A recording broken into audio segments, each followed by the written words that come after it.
Olá pessoal, sejam todos muito bem-vindos ao canal da Burgos Eletrônica. Aqui é o Luiz Carlos Burgos falando outra vez com vocês. Um feliz 2018 a todos. Vamos começando mais um ano e o nosso primeiro vídeo no canal desse ano aqui. Eu relacionei 10 questões, 10 perguntas que normalmente os alunos que estão começando com eletrônica fazem, ou pelo menos no meu caso, fizeram muito essas perguntas aí, algumas mais, outras menos. É claro que se você quiser sugerir alguma aí, você pode colocar nos comentários. Eu fiz uma relação de 10 perguntas para normalmente os iniciantes. A eletrônica já teve algum mais experiente que já fez pergunta desse tipo, mas geralmente os iniciantes.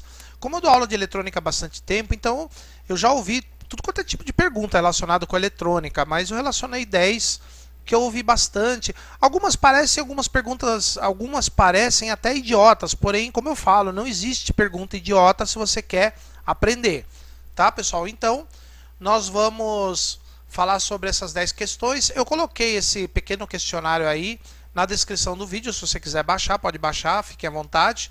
Então, aqui, ó, eu relacionei as questões em preto e em vermelho eu coloquei as respostas, tá? Então, vamos lá. Primeira questão que já me fizeram muito. Meu multímetro não tem a posição off na chave seletora. Como é que eu desligo? Por exemplo, se o multímetro não tem a posição desligado na chave seletora, como é que eu faço para desligar ele? Na verdade, o multímetro seu, principalmente o analógico, ele usa pilhas e baterias para o ohmímetro, para função de medir resistência elétrica. Então, se você deixar em qualquer outra escala que não seja o ohmímetro, teoricamente, as pilhas e baterias já estão desligadas e aí elas vão durar mais tempo, é claro. Porém, eu sugiro que se você for desligar o seu multímetro e não tiver a posição off, você coloque numa posição na chave seletora em ACV ou aliás, em ACV 250 ou 1000, ou seja, na escala que mede tensão alternada. Porque se algum curioso pegar o seu multímetro e colocar as pontas de prova na tomada para ver o que acontece, não vai queimar o multímetro, simplesmente ele vai medir a tensão da rede. Tá bom, pessoal? Questão número 2. Na escala de X10K, eu seguro nas pontas de prova e o ponteiro mexe. O multímetro está queimado? Na verdade, a escala de X10K é usada para medir resistências altas. E o nosso corpo tem uma determinada resistência elétrica, que varia de alguns Ks a algumas centenas de Ks. Por exemplo, a resistência do seu corpo pode ser 10K, 20K, 30K, 50K, 100K, 200K. Isso varia de pessoa para pessoa e depende também se o seu corpo está suado, está molhado, alguma coisa assim. Então, na escala de X10K, ela vai medir a resistência do seu corpo. Então é normal, o ponteiro vai mexer. Na verdade, nas escalas de X100, X1K e X10K, o ponteiro vai mexer em todas. E na de X10K, o ponteiro vai movimentar mais. Mas isso não é porque o seu multímetro está queimado, é porque ele está medindo a resistência do corpo. O ponteiro não pode mexer em vezes 1 e vezes 10. Não 1K e 10K, é vezes 1 e vezes 10. Se mexer numa dessas duas, aí sim ele está com a escala queimada. Muito bem. Essa terceira questão aqui, aluno já me fez isso e cliente já me fez isso. Por que um aparelho queima ou estraga? Bom, teoricamente um equipamento não foi feito para queimar ou estragar, ele foi feito para durar muito tempo. Especialmente os aparelhos mais antigos. A gente tem a série aqui no canal sobre dinossauros da eletrônica. E esses aparelhos eram feitos para durar bastante. Os de hoje nem tanto, eles já não duram tanto. Porém, um equipamento, em teoria, não foi feito para queimar, foi feito para durar. Até porque se um aparelho queima muito rápido, acaba com a reputação do fabricante. Muito bem. Não há uma causa exata da queima de um aparelho. Existem várias e várias e várias razões para isso. Por exemplo, um aparelho pode queimar por deficiência de projeto, ou seja, alguma coisa mal projetada, aí dá um defeito crônico naquele modelo.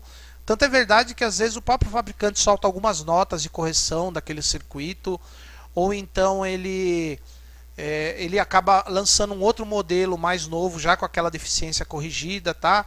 Então, isso pode causar queima do aparelho. Pode ser, por exemplo, defeito de fabricação, ou seja, componente de má qualidade usado na fabricação, pode ser também. Pode estragar sem algum motivo aparente. Pode estragar por desgaste de algum componente, principalmente se o aparelho é mais antigo. Tem alguns componentes que desgastam, por exemplo, o capacitor eletrolítico desgasta com o tempo. Se o seu aparelho for a válvula, mesmo os aparelhos, existem aparelhos valvulados novos, que são alguns amplificadores valvulados mais novos, mas a válvula é um componente que desgasta. Então, os tubos dos televisores de tubo, né? Os tubos dos televisores antigos também têm um desgaste natural. Pode ser mau uso do cliente também. Pode ser sobrecarga de energia, uma falha no circuito, por algum componente sobrecarregou, queimou outro. E por aí vai. Então, várias e várias razões para queima do aparelho. Não tem uma razão específica. Varia de caso a caso. Pode até ser uma descarga elétrica vinda da rede elétrica ou de uma antena, por exemplo, principalmente em lugares que caem muitos raios em determinadas épocas do ano e por aí vai. Quarta, a corrente do... Isso aí já teve aluno que me perguntou, a corrente no coletor de um determinado transistor, o transistor tal é 5 volts? Não, a corrente é uma coisa, a tensão é outra. Corrente é o movimento dos elétrons pelo circuito, de cargas elétricas no circuito, que é medida em amperes. E o que causa, o que faz esses elétrons, essas cargas se movimentarem pelo circuito é uma força chamada tensão, que é medida em volts. Então a tensão é uma coisa e a corrente é outra. Tá, pessoal? Então nesse caso, o certo não é você falar corrente é 5 volts, o certo é você falar tensão é 5 volts, ok? Próxima. Qual é a melhor posição para colocar as pontas de prova do multímetro para medir na placa do aparelho? Quando você vai pôr a ponta de prova do multímetro no aparelho, qual é a melhor posição? A melhor posição é que você coloque ela firme e num ângulo de mais ou menos 90 graus, ou seja, colocar ela de pé em relação ao circuito. Porque se você colocar ela inclinada, corre o risco dessa ponta resvalar, encostar entre duas soldas ou entre dois pontos vivos dos circuitos que não tem ligação entre eles. Daí você vai causar um curto-circuito que vai queimar alguma outra coisa do circuito, vai dar um estouro e pode queimar algum componente dali do aparelho, tá? Ou seja, por um descuido, a ponta pode escorregar e pode pegar entre dois pontos ali. Então, colocando ela de pé ou o mais próximo possível disso, ela fica mais firme. E aí diminui a possibilidade de você fazer alguma coisa dessas, queimar o circuito, que nós chamamos de fazer uma cagada no circuito. Para medir tensão, nossa, essa pergunta aqui já me fizeram muitas vezes, aluno iniciante, cara que já está na eletrônica. Para medir tensão, o aparelho deve estar ligado? Pessoal, quando você vai medir tensão, você vai usar a função ACV ou DCV do seu multímetro, depende da tensão que você vai medir. Então, é a tensão que tem no circuito que vai movimentar o ponteiro, no caso do multímetro analógico, ou que vai indicar o valor no caso do multímetro digital. Então você precisa da tensão do circuito. Consequentemente, o circuito deve estar energizado. Qualquer tensão em qualquer ponto do circuito que você vai medir, o circuito deve estar ligado, energizado. Beleza? O outro é uma pergunta parecida, a sétima questão. Para testar componentes, o aparelho deve estar ligado? Não. Quando você vai testar componentes, quem vai movimentar o ponteiro do multímetro analógico, ou quem vai indicar o valor lá, são as pilhas e baterias do multímetro, o próprio multímetro. Então, nesse caso, o aparelho tem que estar totalmente desenergizado. Se ele for de rede elétrica, se ele tiver cabo de força, tem que estar desligado o cabo. Se for pilha ou bateria, tem que estar fora a pilha ou bateria.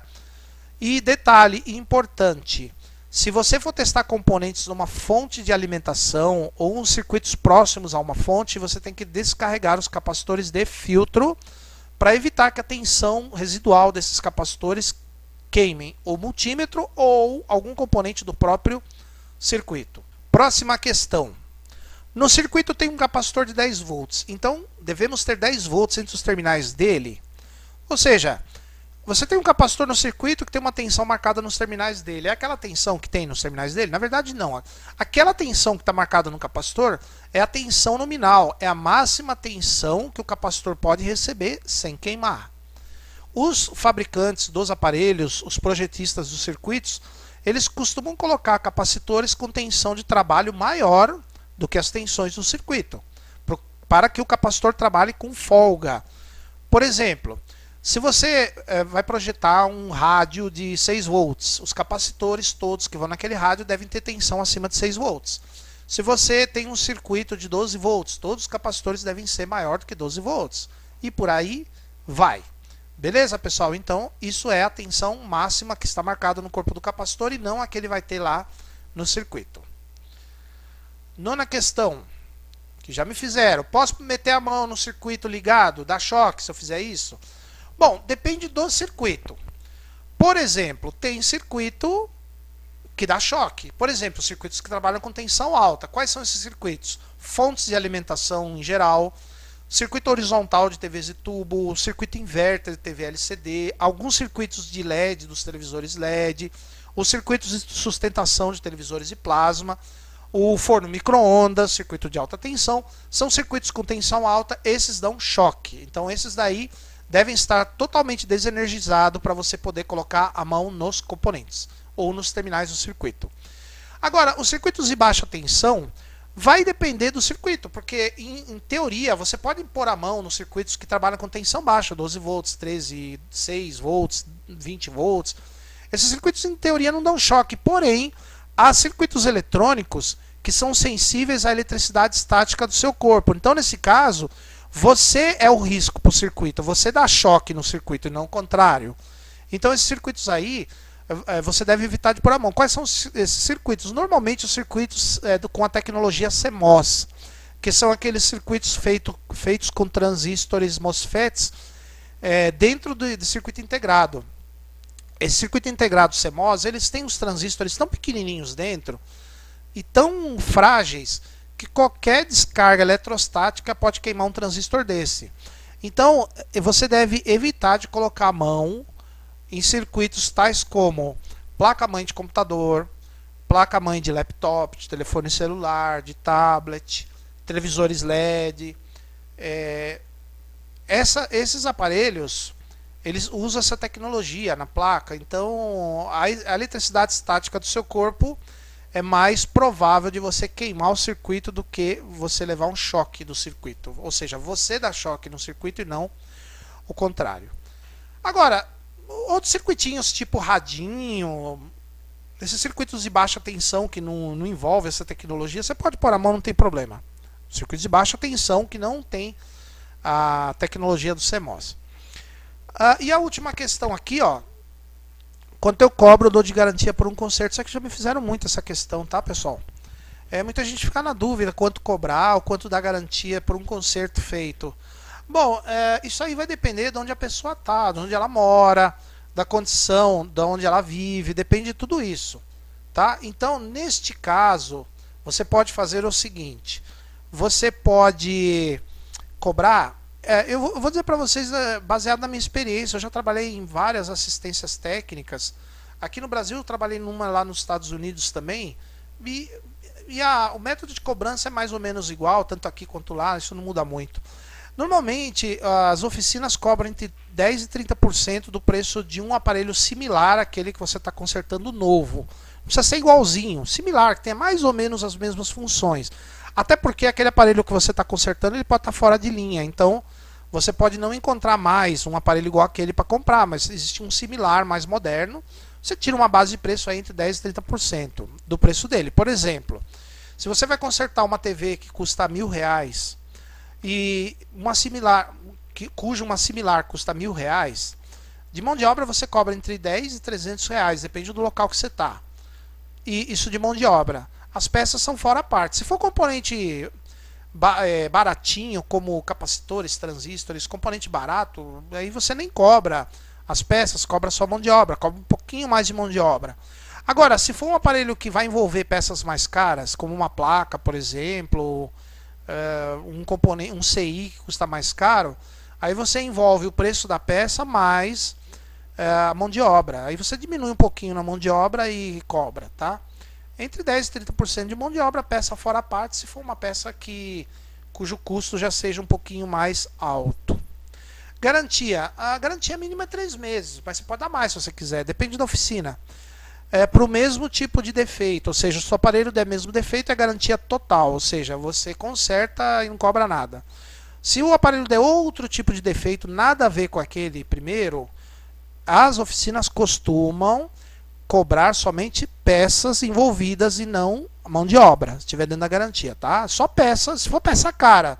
Se for peça baratinho, nem cobra. Tá, pessoal? Ah, mas isso aí não tem na legislação, infelizmente. Infelizmente não tem. As oficinas têm um negócio chamado ordem de serviço, que é uma ficha que vai uma para o cliente, outra fica na oficina e outra fica guardada ali para os arquivos. Nessa ordem de serviço existem alguns parâmetros, por exemplo, quando o cliente assina, quer dizer que ele concordou com as condições da oficina, tá? Então é mais ou menos um acordo entre o cliente e a oficina. Então, quando o cliente assina é porque ele está de acordo com isso, tá? Então tudo isso aí deve ser especificado para o cliente saber do que se trata. Beleza, pessoal? Então estão aí as questões assim mais comuns para quem é iniciante do ramo da eletrônica. Já me fizeram várias vezes essas questões, tá? E aí vocês mataram sua curiosidade. Então, pessoal, se vocês gostaram do vídeo, dá um like. Se você não gostou, pode dar um dislike, mas seja educado nos comentários. Inscrevam-se no canal. Vejo vocês aqui nos próximos vídeos. Pode baixar aí na descritivo do vídeo, você pode baixar. Vejo vocês aqui no próximo vídeo. Por enquanto, muito obrigado e até a próxima.